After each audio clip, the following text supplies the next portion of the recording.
আমরা মৃত্যুর সময় যা কিছু চিন্তা করি, আমাদেরকে কি সেই চিন্তাভাবনা নিয়ে পরবর্তী জন্মে জন্মগ্রহণ করতে হয়? সেই বিষয়ে শ্রীমদ্ ভগবদ্গীতায় আলোচনা করা হয়েছে। চলুন একবার মন দিয়ে শোনা যাক। একজন মহান ব্যক্তি হয়েও মৃত্যুর সময় মহারাজ ভরত হরিণের কথা চিন্তা করছিলেন। তাই তার পরবর্তী জীবনে তিনি হরিণের দেহে দেহান্তরিত হন। হরিণ রূপে জন্মগ্রহণ করার সত্ত্বেও মহারাজ ভরত তার পূর্বজন্মের কথা স্মরণ করতে পেরেছিলেন, কিন্তু তাকে পশুর দেহ গ্রহণ করতে হয়েছিল।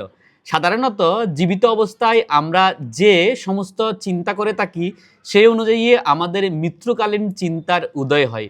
সুতরাং এই জীবনই আমাদের পরবর্তী জীবন সৃষ্টি করে। কেউ যদি সাত্ত্বিকভাবে জীবনযাপন করেন এবং সর্বদা ভগবান শ্রীকৃষ্ণের চিন্তায় মগ্ন থাকেন, তাহলে তার পক্ষে জীবনের অন্তিমকালে কৃষ্ণ চিন্তা করা সম্ভব।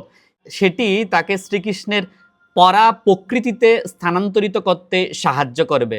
শ্রীকৃষ্ণের অপাকৃত্য সেবায় মগ্ন হয়ে থাকলে পরবর্তী জীবনে অপাকৃত্য চিন্ময় দেহ লাভ হবে, আর জড়দেহ ধারণ করতে হবে না। তাই হরে কৃষ্ণ কৃষ্ণ কৃষ্ণ হরে হরে, হরে রাম রাম রাম হরে হরে, এই মহামন্ত্র কীর্তন করায় জীবনের অন্তিমকালে সফলভাবে প্রকৃতি পরিবর্তনের শ্রেষ্ঠ উপায়।